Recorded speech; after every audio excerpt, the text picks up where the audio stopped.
There are two things that happened the morning I was called to room 14 in the cardiac care unit.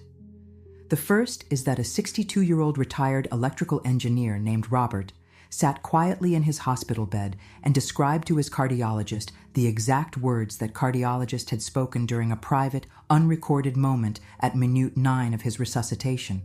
Words spoken while Robert's EKG showed a flat line, while his pupils were fixed and dilated, while the monitors registered no electrical activity in his heart and no measurable perfusion to his brain. The second is that I documented his account as confabulation secondary to hypoxic insult in the official nursing notes, reassured his wife that the experience was a product of neurological stress, and walked out of that room in under 15 minutes. I am not telling you this story because I behaved well in it. I am telling you this story because Robert was right, and I spent 5 years pretending otherwise, and the word I put in his chart still lives in a file folder in a drawer somewhere, and I cannot take it back. The cardiologist's name, for the purposes of this account, is Dr. Marcus. He had been an interventional cardiologist at a major academic medical center for 22 years, over 4,000 cath lab procedures, a publications record in peer-reviewed cardiology journals. A man who understood, at a mechanical level that most people don't have access to, exactly what happens when the human heart stops. He had been present for more cardiac arrests than he could accurately count. He had held the paddles. He had called time of death. He understood the event from the inside in a way that most people only read about. He was also a committed materialist. Consciousness is what the brain does. The brain is tissue. Tissue depends on oxygen and perfusion. When perfusion stops, the brain stops. The machinery powers down. That was not a belief he held loosely. It was a professional conclusion he had arrived at through decades of watching what bodies do when they die and what they do when they come back. Robert was his patient. Robert had come in on a Tuesday morning with a 2-hour history of crushing substernal chest pain and the specific pallor of a man whose left anterior descending artery has just closed completely. His EKG confirmed it: steamy, full occlusion. The team had him in the cath lab within 11 minutes of his ER arrival. Dr. Marcus was already scrubbed. During the percutaneous coronary intervention, the catheter threaded through the femoral artery, balloon positioning, the procedural work of opening the blocked segment. Robert's heart went into ventricular fibrillation. V-fib, not stopped exactly, but electrically chaotic. The chambers quivering instead of contracting. No cardiac output, no cerebral perfusion. The monitor alarmed. Dr. Marcus reached for the defibrillator. First shock, no conversion. Second shock, no conversion. Third shock, no conversion. At the 9-minute mark, with Robert's pupils fixed, his EKG still showing chaotic activity collapsing toward a flat trace with no return of spontaneous circulation anywhere in sight, Dr. Marcus did something small and unplanned. He pulled off his left glove. He looked at his scrub tech Sarah, who had been on his team for 11 years. And he said to her, quietly, in the space between 2 compressions, "Tell the family we did everything we could." It wasn't an official declaration. It wasn't into the recording. It was the kind of thing that comes out when a cardiologist has been compressing a chest for 9 minutes and the math has stopped adding up, and the words find their way out before he has decided to say them. Sarah heard it. Nobody else was close enough. It went into no chart. Dr. Marcus put the glove back on. They ran one more round. Then the 4th shock converted the rhythm, and Robert came back. 3 weeks later, Robert was in the cardiology clinic for a follow-up appointment. Dr. Marcus told me it had felt like a routine follow-up. The patient was ambulatory, oriented, recovering well. There would be a review of the stent, a discussion of medication compliance, scheduling for the 6-week echo. This was not an uncomfortable appointment. He had had hundreds of them. Robert sat down across from him and said he needed to tell him something. He said, "During the resuscitation, I was watching from above." Dr. Marcus told me he kept his expression neutral. Physicians are trained to keep their expressions neutral. He had heard accounts like this before. He knew what to reach for. Anoxic hallucination, vivid false memory, the brain producing artifacts under hypoxic stress. The standard mechanism. He was ready for it. Robert said, "There was a problem with the fluoroscopy machine. It wasn't in the usual position." Dr. Marcus went still. On the morning of Robert's resuscitation, the primary fluoroscopy unit had been sent for a scheduled maintenance service. A backup machine had been brought in from a different room. It had been positioned on the left side of the table instead of the right, which was not standard. This detail was not in the medical record. It would not have been visible to a patient who had been in the room before and was constructing a memory based on past visits. Robert described it accurately. He continued. He described the layout of the room from a vantage point near the ceiling, the position of the team members, the angle of the overhead surgical lighting, the configuration of the monitor stack. Then he said, "There was a moment when you took off one glove." Dr. Marcus put his pen down. "You looked at the woman next to you, the one who had been handing you things, and you said something to her." He paused. "You said, 'Tell the family we did everything we could.'" He repeated it exactly. Not a paraphrase, not a close approximation. The exact sequence of words, with the specific cadence of someone quoting something they heard clearly. Dr. Marcus told me later that he spent the remainder of that appointment sitting on the edge of his desk because he did not fully trust his legs. The phrase had not been in any record. There was no audio recording of the procedure. Robert had been clinically dead when it was spoken. His eyes were closed. He was not in a position, literally, physically, biologically, where he should have been able to hear it or remember it. He had both. I want to tell you about Michael Sabom because his name should be in this story. Dr. Sabom is a cardiologist, trained at the same kind of institution where Dr. Marcus trained, worked in the same kinds of rooms where Robert's resuscitation happened. He spent the late 1970s and early 1980s doing something that most of his colleagues considered, at best, eccentric, systematically interviewing cardiac arrest patients who reported out-of-body experiences during their resuscitations. He published his findings in 1982 in a book called Recollections of Death, a Medical Investigation. Here is what Sabom did that was methodologically important. He did not simply collect accounts. He constructed a control group. He recruited cardiac patients from similar backgrounds and similar medical histories who had not reported near-death experiences, and he asked them to describe, based on whatever they had seen in movies, read about, or imagined, what a cardiac resuscitation would look like. What did the equipment look like? Where did the team stand? What did they do in what order? Then he compared the two groups. The control group, the patients who had not had NDEs, made significant errors. They described details incorrectly, the equipment, the procedures, the positions.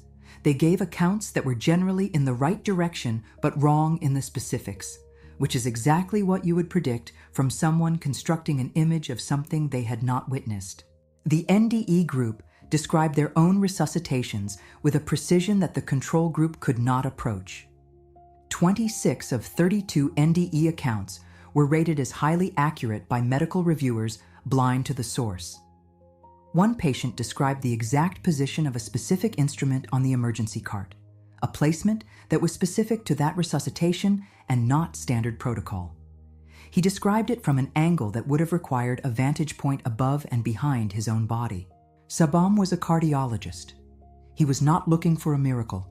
He was looking for an explanation. What he found was that the standard explanation, anoxic confabulation, hypoxic dream state, false memory construction, did not account for the data. The NDE group was not producing vague approximations. They were producing accurate, specific, technically verifiable descriptions of events they should not have been able to access. He could not close the gap. In 2001, cardiologist Pim van Lommel published a prospective study in the Lancet, not a fringe journal, not a specialty publication, but the most respected clinical medical journal in the world. 344 consecutive cardiac arrest patients, 10 hospitals, the Netherlands. The study was not designed to confirm near-death experiences. It was designed to document them rigorously, categorize them carefully, and apply prospective methodology to a question the medical community had been treating as anecdotal. 62 patients reported NDEs, 18%. And within that cohort, there is a case that belongs in every medical school curriculum. A patient arrived at a coronary care unit in full cardiac arrest, cyanotic, comatose, brought in by ambulance after being found in a field. He had no pulse. He had no respiration. The team began resuscitation immediately. To intubate him, the nurse had to remove his dentures. She placed them on the crash cart, the rolling equipment station always positioned in the resuscitation room, in a specific sliding drawer. The patient was resuscitated. He was transferred to the ICU. He regained consciousness. A week and a half later, a nurse came into the room to give him medication. He recognized her immediately, and he said, "You know where my teeth are." He then described the crash cart, the specific drawer, the room he had been resuscitated in, the positions of the people working on him. He described all of it from a vantage point that was not the vantage point of his body, which had been horizontal on a gurney, clinically dead, for the duration of the events he was describing. Everything was verified. The nurse confirmed the drawer. She confirmed his description of the room. She confirmed every spatial detail. In 2008, a Dutch researcher named Rudolf Smit went back to the original documentation and independently corroborated each element of the account. The Lancet's peer reviewers required that the data be published. The data was there. I need to go back to room 14. When Dr. Marcus paged the charge nurse and asked if someone could come and assess a patient who was making claims about his resuscitation that were distressing the family, I was the one who came, not as a consultant. As the nurse who had 22 years of quick, confident explanations loaded and ready. I had heard accounts like Robert's before. A patient watches their own resuscitation from the ceiling. A patient describes the equipment, the team, the words spoken. I had a word for that. I had been using that word for 2 decades. I walked into room 14 with the conclusion already decided and the documentation already drafted in my head. I sat with Robert for 12 minutes. He was calm. He was specific. He described the displaced fluoroscopy machine. He described Dr. Marcus removing his left glove. He repeated the phrase. He said it without urgency, without drama, the way a person repeats something they remember clearly and cannot explain and has stopped trying to explain. I watched Dr. Marcus's expression while Robert spoke. I wrote confabulation secondary to hypoxic insult in the chart. I went into the hallway where Eleanor, Robert's wife of 34 years, was sitting in a plastic chair with a paper cup of cold coffee, and I told her that Robert's brain had been without oxygen long enough to produce vivid false memories, that this was well documented, that none of it was a cause for alarm. I said the experience had felt completely real to him. I said the important thing was that he was going to be fine. She squeezed my hand. She said, "So it wasn't real." I said, "It was very real to him, but it's a neurological phenomenon." I said that as a person who had spent 22 years deciding what was real and what wasn't from a position behind a clipboard. I said it with complete confidence. I said it wrong. In 2019, during a routine surgical procedure that went badly, my heart stopped for 3 minutes and 14 seconds. I have talked about this in other videos, and I am not going to walk through it again here. What I will tell you is that when I woke up on that operating table, I told the anesthesiologist exactly what he had said to the surgical nurse while my heart was not beating. I described the room from a position that was not the position of my body on that table. He confirmed the words. He confirmed the position. He stood in the doorway of my recovery room afterward and looked at me the way Dr. Marcus must have looked at Robert, with the expression of a man who has just been handed something his entire professional framework has no folder for. 6 months later, I tried to find Robert's chart, not to correct it, just to see what I had written. The word was there, my handwriting. 22 years of quick, confident documentation. I looked for a contact number. By the time I found the discharge summary, the number was out of date. I tried 2 other angles and got nowhere. I do not know where Robert is now. I do not know if he ever found a room where someone let him describe what happened without reaching for the nearest exit. I want him to know, if he is anywhere near this kind of content, if anything like this has ever found its way to him, that the word I put in his chart was wrong. Not imprecise, not professionally cautious, wrong. What he described was real. The phrase was there. Dr. Marcus confirmed it. Sarah confirmed it. The research confirms the pattern it belongs to. I was the last line of dismissal in a sequence that Robert had already navigated past 3 other people to reach, and I closed the door with a word and walked away in under 15 minutes. I have thought about that walk down the hallway many more times than is probably useful. Dr. Marcus still practices cardiology. He told me that something changed in how he stands in the cath lab. Not a ritual, not a prayer, just an awareness that came in and did not leave. When a patient goes into arrest and the monitor flatlines, he is now aware, in a way he was not before Robert's follow-up appointment, that there is someone on the table. Whatever the person is, the thing that watches, the thing that can reach the ceiling and look down and hear a quiet phrase between 2 compressions. He told me that thing does not appear to stop when the line goes flat. He said, "I don't have a cosmology for it. I don't know what it is, but I know what it's not. It's not there." I have spent several years trying to find the language for what he was pointing at. I have not found it. I don't think medicine has found it, and I don't think philosophy has found it either. What I know is that somewhere there is a filing system, paper charts, electronic records, 20 years of documented clinical dismissals, full of accounts that received the word I gave Roberts. I wonder what those accounts said. I wonder what Robert's chart said, in the version where someone had sat with him for more than 12 minutes and written down what he actually described.